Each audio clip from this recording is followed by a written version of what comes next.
everyone. This is the Next Best Picture podcast, and today I am joined by the cinematographer of Maria and Lachman. Ed, thank you so much for stopping by today. My pleasure. I think you're one of our greatest working today. Your career speaks volumes, whether it's working with people like Steven Soderbergh or Vin Wenders or Todd Haynes.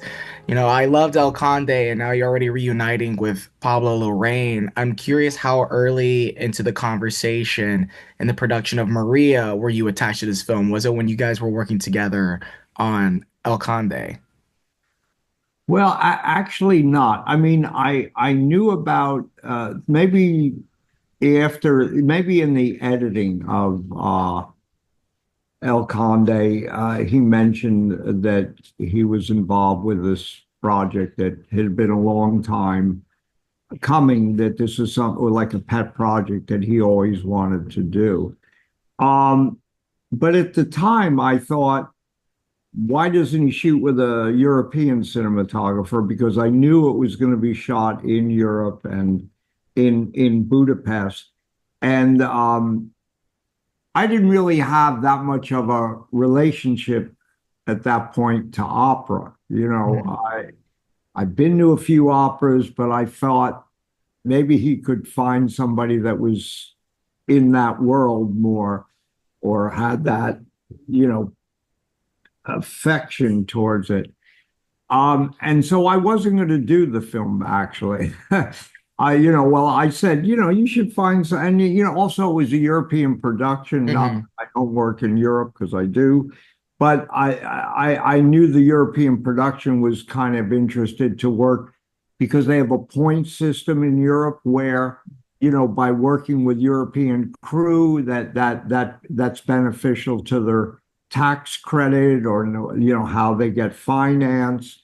So I thought I wasn't going to do it, and then Pablo called me in New York, back where I am right now, and said, "Hey, I really want you to do this. Would you consider it?" And I said, "How could I not consider it? Of course." And so I then got on a plane and had like a month immersion in Maria Callas and the design of the film, and there I was, because for me the film is really an opera about Maria Callas more than just a film. And I'm always trying to find the visual metaphor and the language that expresses what the story is and what makes that story unique to itself. And so it became so clear that the world that she lived, even the way she expressed herself, she said, the stage is my mind and the opera is my soul, that she embraced her whole world was opera. And so, in a weird way, too, her relationships reflected almost the tragedies that she experienced in the operas. Like Pablo says that she played the 8 operas that were the most shown or that she was part of. She dies on the stage in tragedy. So it was always part of her life. But, she had this contentious and relationship with her mother, who extorted her from the age 5. She had her singing to then when you see in the film at 13 when they emigrated to Greece, with a divorce of her mother. That she was born in New York City in 1923, basically in Hell's Kitchen, and she was basically entertaining the German soldiers that had occupied Greece at that time through the mother. And it's questionable, was she being pimped out or just singing, whatever. And and then, her male relationships, she was married once to a industrialist, and he extorted her. He became a manager, and she left him after 9 years. And then she had a relationship with Onassis, Aristotle Onassis, and then which was her great love and probably his great love. And he left her for marrying Jackie Onassis, Jackie Kennedy. Um, and so she in a way was the summation of the tragedies in her life. And I think she died at 53, and she died of a autoimmune disease that affected her muscles and tissue and her larynx. And I think, as much as they consider her a diva, and demanding, I think she was always protecting what she knew she was losing in her ability to sing. And I think when she lost the ability to survive, her tragedies or her struggles, she lost the will I said, to survive, and she died at 53 and of a heart attack. I You hope I know, didn't hear everything you want. I mean, it's a true story. I don't think you can really, reveal too much that isn't already known to history. And I find it is interesting also. You mentioned you weren't, involved in that much world of opera coming into this because people of my generation might not be entirely familiar with Maria Callas as a whole compared to my grandmother who loved her work, would talk about her.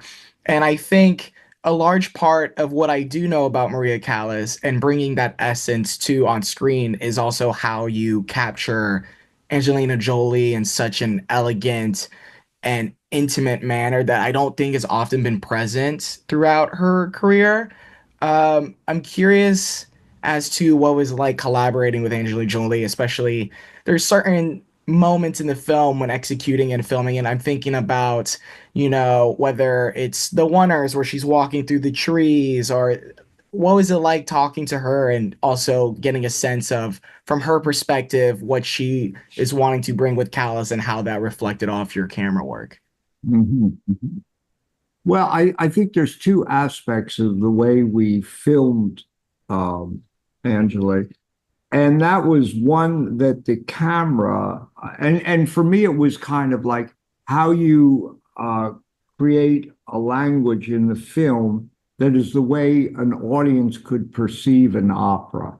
So one was this moving, I call it proscenium, moving stage, where Pablo used wider lenses like a 21 to a 28. And it's either following her or there's a subjective viewpoint where you find her like in her bedroom, right? And so the environment or the set or the location becomes as important as the character in the environment, right? And I think Angeli welcomed that. She understood the language of the camera. She's directed 5 films herself, all with very formidable cinematographers. So I always kidded her, about that. I say, "Oh, you worked with the best cinematographers." And so she was very aware of the camera, and she was able to play. Certain actors are able to play with the camera, and it's not just what they do, but they understand the language of the camera. And I felt she always understood the language of the camera. So there was that aspect of it, how the camera saw her. And then it's that there's this heightened, I call it reality, almost an abstraction of the reality, which would be the way you would experience an opera, because an opera isn't necessarily visually representational.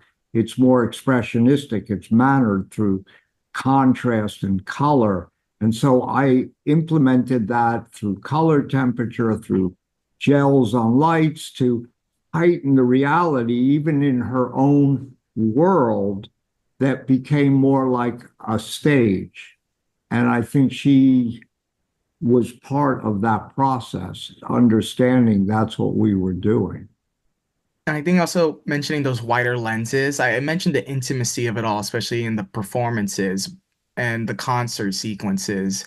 But that wide aspect also gives to conveying the isolation Uh-huh. Maria is very much feeling through the film and that loneliness that is like haunting her. And I think it's captured so brilliantly. I'm also curious because you mentioned earlier that you had a month to immerse yourself in this world, and then I assumed you went to shoot. If I'm not mistaken, you've been shooting on digital for quite a while now. So like returning to film, did I know the phrase it's like riding a bike maybe adds in certain scenarios, but I don't know how it would be in this. And you're shooting also what in like 35 and different varies of film. It's not only that you're returning, it's a Super lot. 816. Yeah. Yeah, that's a very good question because, I've certainly always been an advocate of film, and I could tell Mhm. you why. I think colors render differently in film than they do digitally. And the way I call it that film, it's more like an oil paint. I studied painting and where how the colors mix. In other words, if you have a cool color coming in the window, and you're shooting tungsten film, not to be too technical, and you have warmer lights inside, there's a mixture in film where you get blue and yellow, you get green. That's the way it happens in paint. In digital, it's not that way. The sensor sees the cool color coming in the window and it sees the warm, but it doesn't mix the light the same. It doesn't, I call it contaminate, so I'm mixing the colors to create an image. There's also a scene at the dressing table where I push in on the mirror and there's tungsten lights that I've warmed up and there's daylight coming in. There's a beautiful confluence of color that isn't one thing. And so I embrace that in the film. But yes, you're absolutely right. You have to rethink how you expose the negative or the sensor that you're working with.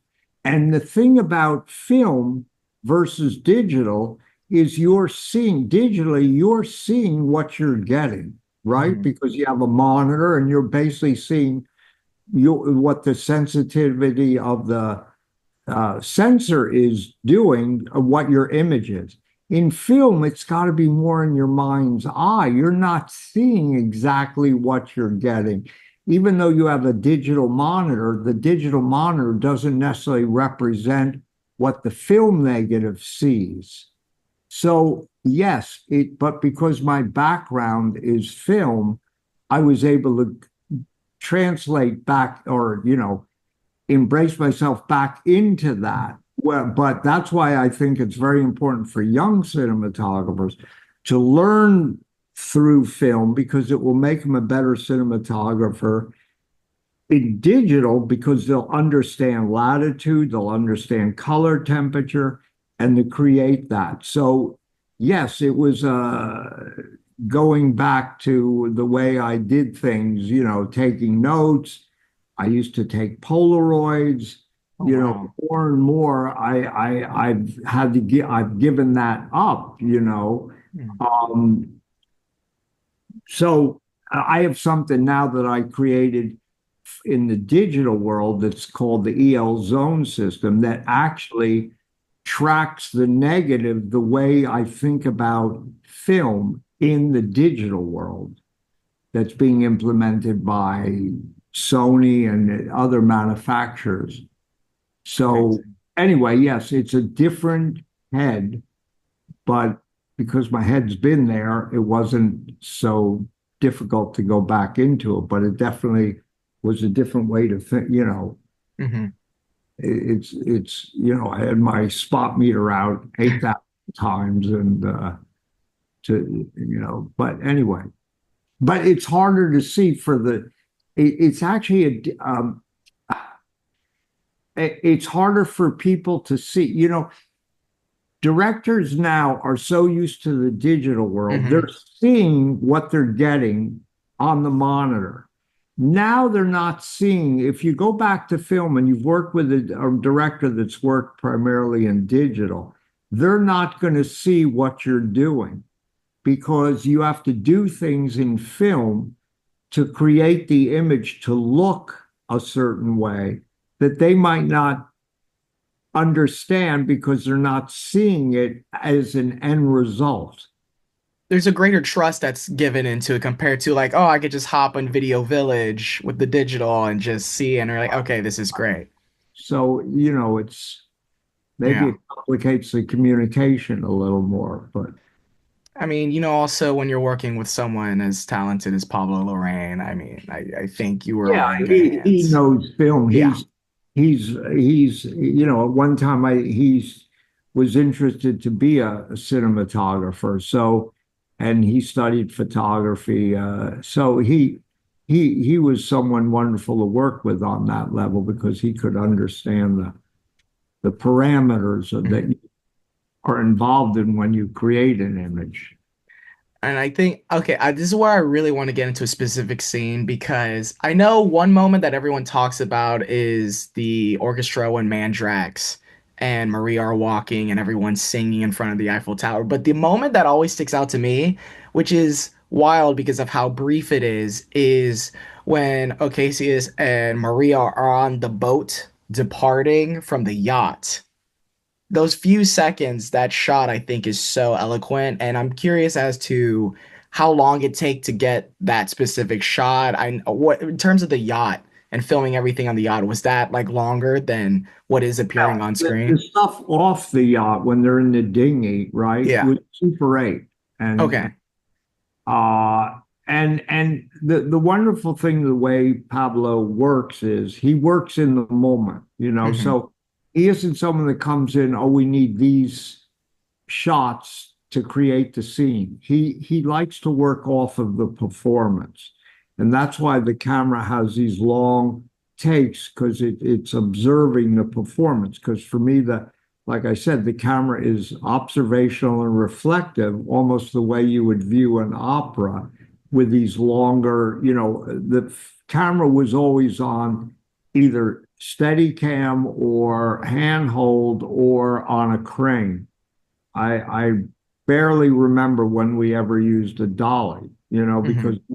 we got into that with El Conde, where we would have a 15-foot crane that you could immediately change the angle, the height, where you were, to like line up a shot, and then he could make the movement with the performance. He could give direction in with the dolly or with a dolly with a key grip to where the camera could be at what time. So in a certain sense, I always say images have a sense of rhythm the way music does.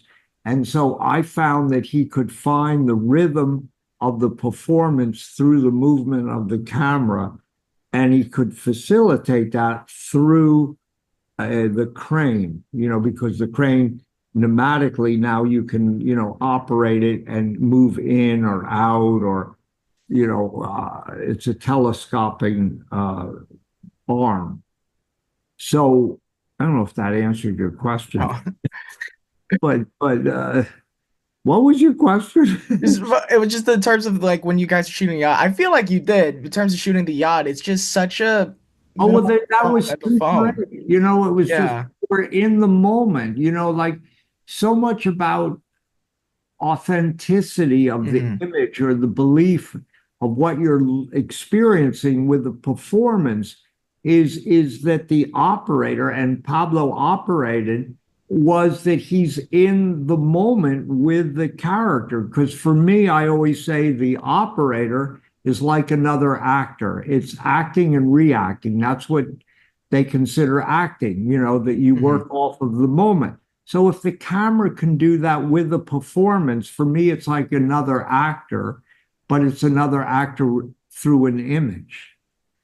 And I think also, as, prepared as you two are, very experienced in your crafts. And I think the cinematic language of Maria was very much established early on. That also include, splitting between color and black and white because the black and white is so vivid and rich. And then you're also balancing, shooting just the present days in the 70s and maybe some of the most decadent I've seen of your work since like Far From Heaven, or the colors, the blues, the greens, the very autumnal feeling that is exuded from it. Was it that decided early on that you're both? Was it something you suggested? Well, I mean, he gives me a lot of freedom. I mean, to Hmm. create the language. You know, I think that the what how it worked in a way that we cut through these different mediums between the Super 8, which is when Maria was most open and unguarded because she was, you know, beautifully groomed and she presented herself in very specific ways, to where she was photographed in her apartment, or the way she was made up, the way she was lit. She was photographed by the world's greatest photographers, Irving Penn, Richard Avedon. And so um, the Super 8 was like, actually, her butler that you see in the film, Ferruccio, actually shot a lot of the Super 8 in reality. Oh.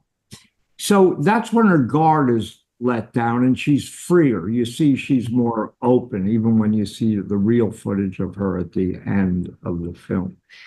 And then the Super 8, or the 16 millimeter, is what her imagination, how she's projected this documentary crew filming her. So that sets up its own language, how a documentary crew would work, right? And actually was with my own camera, my Aton LTR, which is what I shot with at that time. And then the 35 millimeter black and white was really black and white negative, that I shot with the Ultra Baltar lenses, the glass that I had developed for El Conde, which was actually the glass that would have been shot in black and white in that time period.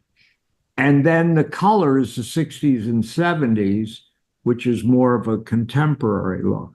So I tried to be true to each one of those worlds, but obviously the color was where I was referencing kind of the heightened reality of an opera, where, like I said, wasn't necessarily representational, but more mannered and um, enriched. And so that's why the colors, what mixing color temperatures, you know, using tungsten against daylight, against fluorescent, against, and then using gels also on the lights to create a visual representation that isn't necessarily naturalistic, but can work maybe psychologically. You know, painters have always understood, you know, from I talk about Goethe in 1810 wrote a book called The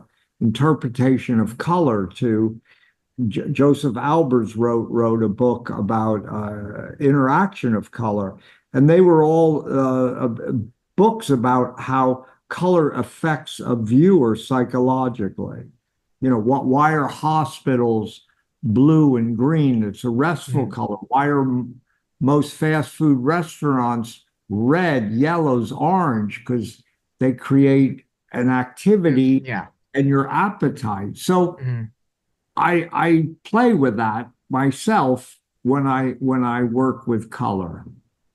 Generally a two color palette, which one is advancing and one is receding. So in a way, color can give you contrast the way shadow and light can give you contrast and depth in black and white. With the intricacies that you're breaking down for Maria in terms of going back to film, I'm curious. I know this is not going to be, the standard for your future work if you return to film. Do you mind staying shooting on film for your next projects? I assume it won't be as extensive as this. Have you mentioned going from Super 8, 16? Do you prefer that at this phase of your career that, and the advancements you've made with digital technology, shooting on digital again? Do you feel that now that you're in this groove, No, you're I'm not. I don't feel. I think every story or every film should find its own language. I'm Mhm. not. I don't have to shoot and film. Of Mhm. course, when I reference different time periods, like I've done with Todd Haynes, where I've worked in the 20s, the 30s, the 40s, the 50s, 60s. I like film because you're referencing the way things were seen in that time period.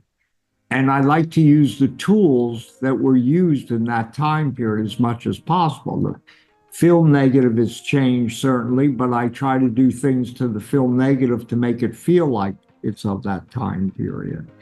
But I'm not opposed to shooting digitally. I just want to experiment like I did Dark Waters, you know. Hmm. I always think it's funny, you know, why do we always talk about how the digital can look like film, but we never talk about film looking like digital, unless you're Hmm. a man, you know, you Yeah. The exception, Michael Mann. get Michael Mann, but I don't know if, you know, that's a plus or minus.